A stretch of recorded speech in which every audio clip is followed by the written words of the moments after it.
likes Mickey Mouse? Anyone? Okay, so who liked Mickey Mouse when they were younger? Even now, just for the nostalgia sometimes. Anyone? That's what I thought. Today I'm going to be reviewing Castle of Illusion starring Mickey Mouse. Before I start, I just want to say these are true facts, but also mention the fact I'll include my own opinion, which obviously isn't a fact, but you can choose to either agree or disagree. It's up to you, but yeah, let's go. I want to talk about some of the history behind this game first before I get started, so please ready your eyes and ears. Or, just skip ahead. Fuck it. Now, I know it was based from the Mega Drive's Castle of Illusion, which was initially developed by Sega AM7 and produced by Sega for the Sega Genesis in 1990. Composition was done by Shigenori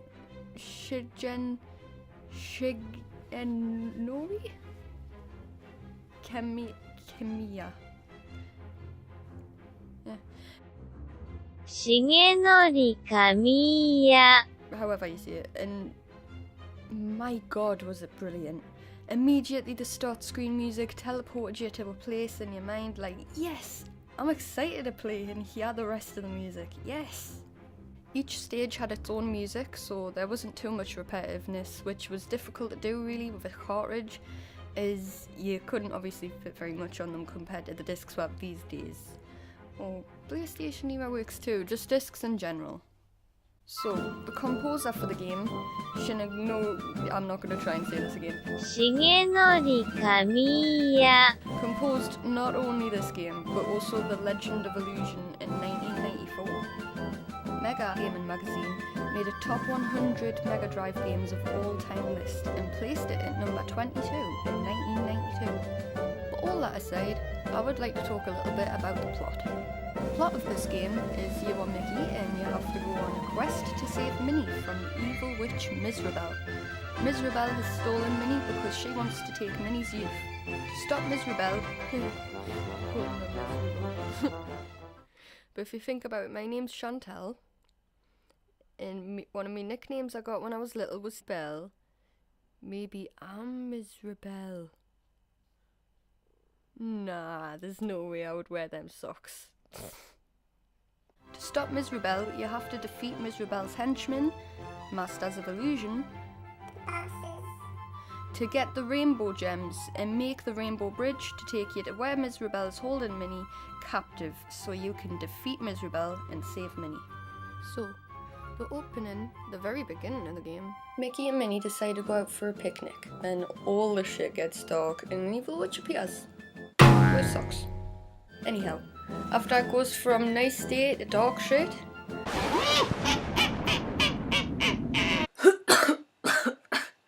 moving on.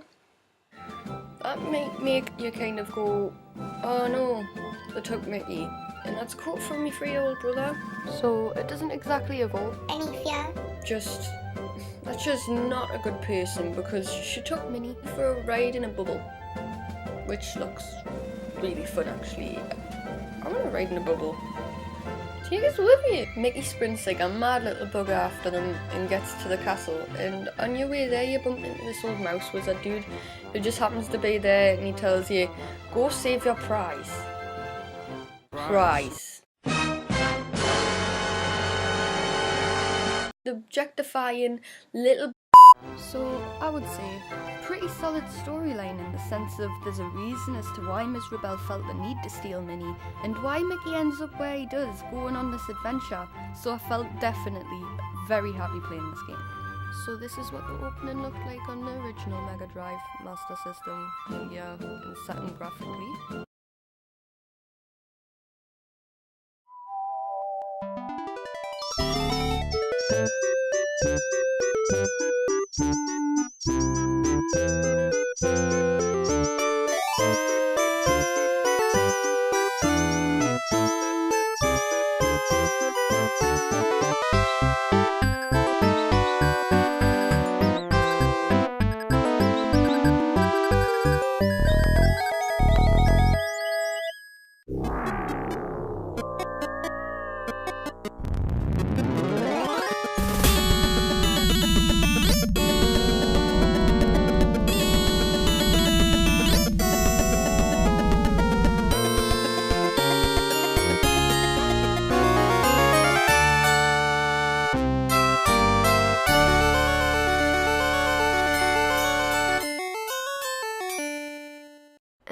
this is what the 2013 version for the PS3, Xbox 360, Windows Phone, computer, Mac OS, Android and iOS looked like. Once upon a time, two devoted sweethearts set out on a summer afternoon to enjoy the sunshine, the warm breeze, and the pleasure of each other's company. Sounds like the intro to Winnie Mickey the and Pooh. Minnie were so happy that they were certain everyone must feel the same.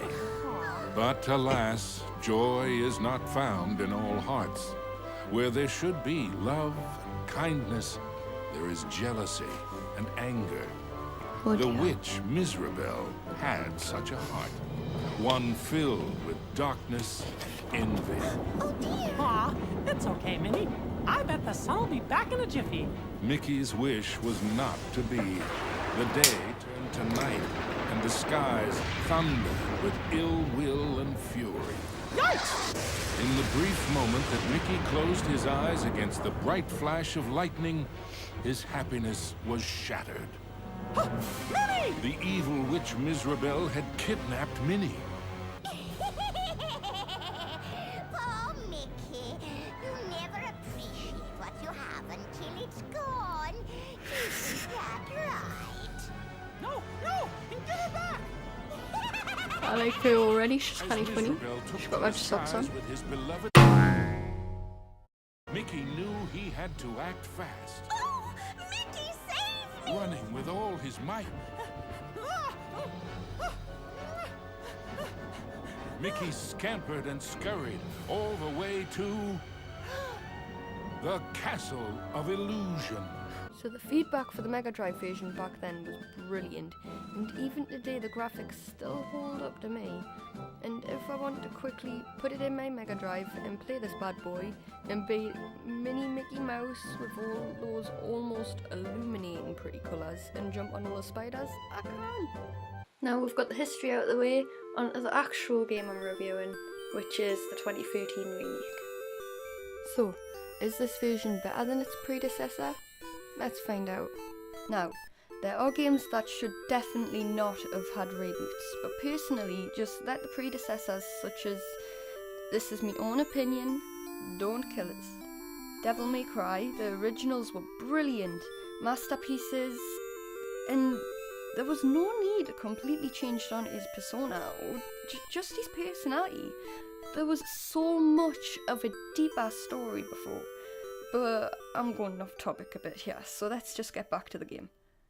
And again, no beef to the people that make these games because it takes a lot of skill to make games and put in all of that time. Either way, I admire them for what they do. It is a hard job, and for the public demand, it looks so damn right. This game is not one of those games. It is a brilliant reboot. Or remake. I mean, don't get us wrong, even with games that have been remade or rebooted, they're not all bad. You can definitely see improvements with each, it just depends on preference for some, but for some opinions, it can be pretty universal on what people think. Either way, with this game, they stick with the original storyline. There's no change to it, aside from there's more details, such as Mizrabel recites incantations, or whatever, while she's battling you at the end. And on the way up to the castle, there's a part where you have to jump to parts of the sort of window ledges, while they fall away, and jump and swing your way inside the castle before you battle Mizrabel. Now, that's an extra detail, and it is an excellent one. Here's a random fact. Did you know that there have been around 44 Mickey Mouse games? Did you know that before this video? Because I didn't. So, you start off in the castle where you go through a door. You can progress to that act or level, whatever you want to call it, and start your adventure from the beginning. Or, if you have loaded your game, it would be going back to the door where you last left off. So, as Mickey, you must progress through the Castle of Illusion, facing varied enemies who are just brilliantly designed, and the graphic designers and artists should feel extremely proud for all of the many stages as well. In these stages you collect gems as you go, find Donald's chili peppers, playing cards, and most importantly of all, the rainbow gems at the end of every third act. The colours of the backgrounds and themed acts or areas are very vibrant, and the 3D in this one makes Mickey stand out a lot more and feels refreshing and fun. This game features how'd that get in here?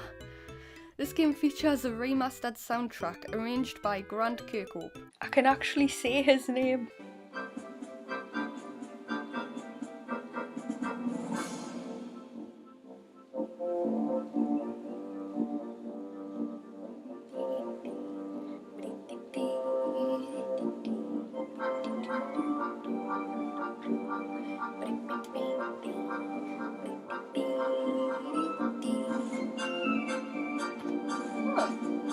It's catchy.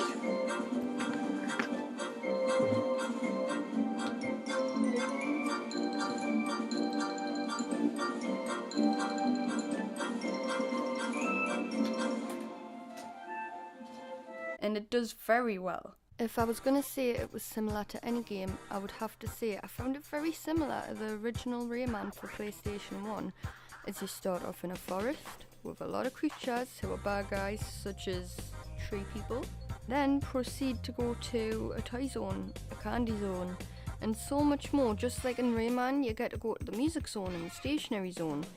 Also the fact they're both platformers and everything is just so eye-catching.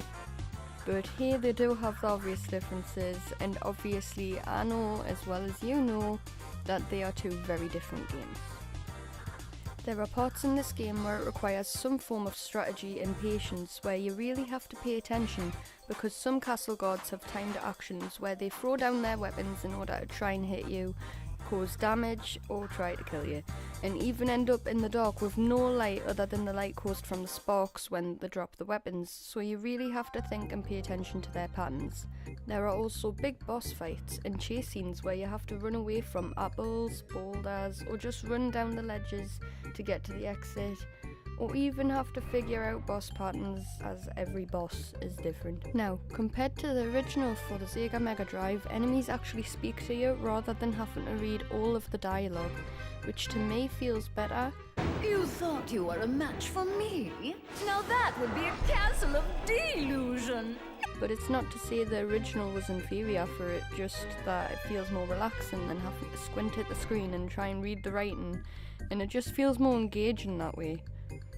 As well as jumping on enemies to take them out, just like the original, you can throw apples and other things too, which the game designers didn't have to do, but the fact they took the time to just goes to show that the game developers really committed themselves to making this game as interesting and enjoyed what they did, which makes you appreciate them and enjoy and appreciate the game in itself also. It doesn't really explain controls very well on the 2013 version of the Castle of Illusion, since it took me multiple deaths and a very frustrated hour or so before I realised if you hold the jump button, you can do higher, bigger, longer jumps. If you didn't figure that out, you aren't able to progress very far throughout the game, though you also need to have the timing right. But once you do figure that out, you realise you're able to reach even more higher hidden places than you could before. And if you jump on an enemy to get the super high jump, they launch you up to insane new heights. It's ingenious and incredible, just wish they had have explained it as to how you do it, so drunk me was like, die. There are no power-ups or upgrades, but you can unlock costumes for Mickey. It's sort of refreshing not having to download anything or remember to use more than pretty much 2 buttons and the D-pad throughout the game. And in that sense, it stays true to the original, which makes things a lot easier. If you were to leave it a while and go back to it, for controlling your character, it's pretty simple to remember them controls. 2 buttons, circle and X. Circle to throw, X to jump. Easy. If you're on the PS3 anyways. Aside from the fact of the costumes weren't in the original game, only in this 2013 one are you able to unlock these costumes and have that extra bit fun running around in them. Anyways, now, I've got to say, although this game is great fun and everything, I'm sorry to announce that this game is unfortunately no longer available for download in the PlayStation Store, as you can see from the screen capture. Because, well, on August 30th, 2016, Sega confirmed that the software would be delisted on the 2nd of September. The announcement came on the same week that Xbox 360 version of the game was made backwards compatible on Xbox One. If you want to play it, you would need an Xbox One. So if you don't have one, I'm sorry guys, but for those who do, happy gaming! Yeah! Problems I had with the game. Sometimes if I used the joystick rather than the D-pad, I found the controls were a bit too sensitive. And it might just be me, but it just made it a little bit more difficult to control Mickey and make him just even move forwards. Lag. Lag really messes with you, especially if you're in the middle of a boss fight. Then you're like, where am I jumping? When do I need to jump? Because the frame rate just keeps dropping and it's a bit frustrating, to say the least. Glitches. There were some glitches in the game, and although very fun, could have ended up very problematic if I got stuck. Although, at least it wasn't as bad as this. Game length. I felt like the game was very short-lived. It literally took us maybe 4 hours at the absolute most to complete. And honestly, I would have loved it if they had put a bit more to it levels-wise, or incorporated maybe possibly another Illusion game into this one, just to extend it so it wasn't so short. IGN gave a rating of 6.7, which is okay, and made some of the same points as I did. Fact, it sounds great, they reimagined it well, but it had slippery controls, it was too short and easy, and the boss at the end, well, it was a bit tricky personally for me. But once you get the timing right and the patterns remembered, it becomes an okay play. But obviously that's where me and IGN differ on opinion, because I didn't find the final boss awful, just a bit tedious is all. So they gave a lower score than me. The overall community on IGN gave a higher game review score, but it is a rating system out of 10, bear that in mind. So, overall, if we compare the two games, both the original and the 2013 reboot, when they are quite modern games at the time, so basically back in 1992 and 2013 to 16, we see that the overall out of these ratings, the original was better for its time. But the reboot did not actually do as well, despite everyone enjoying it as a whole and loving what they did with it. I don't think the creators could have done a better job there. There was bound to be a few things that would bug people, because now people expect more from games because they're made very differently compared to back then. But it's one of them things, isn't it? We enjoyed it, everyone did, basically. Overall game rating. Right, so this is how I rank games, and it goes: 1, would I burn it? 2, would I put it in the box of disappointment? 3, meh, not bad, but not amazing either, just meh. 4, I would display it on my shelf with pride. 5, would I play it over and over again? And so, this game gets 3.5. I would like to display it on my shelf with pride. This was a brilliant, well done, graphically designed, musically incorporated game in general. There was so many vibrant colours in it. There's so much I could say about this game, but I'm trying to keep it short and as much to facts as I can. But yeah, honestly, I would say I wouldn't play it over and over again just for the sheer fact of it was so short-lived. And, you know, you could clock it in less than probably 2 hours, maybe it's an hour. It was just too short, you know, so it's not a game I would want to play over and over again. But please like, comment, subscribe, let me know what you thought of this video, and please stay tuned for the next videos, and remember to stay awesome and game on. Projects.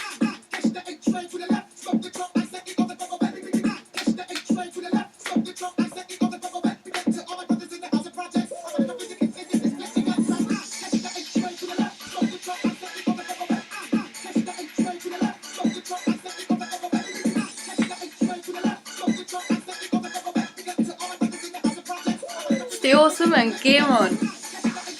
And don't forget to check out some of my other videos. As you can see on the left there's my related Mickey Mouse playthrough of this game in case you would like to see that. And also feel free to check out on the right there my current playthrough I'm doing of Beyond Two Souls if you haven't already been watching that as of yet. Be sure to like this video, I've worked hard on for you guys. I want to see those likes and hear your comments on which games have been your favourites to play this month. Come on and let me know.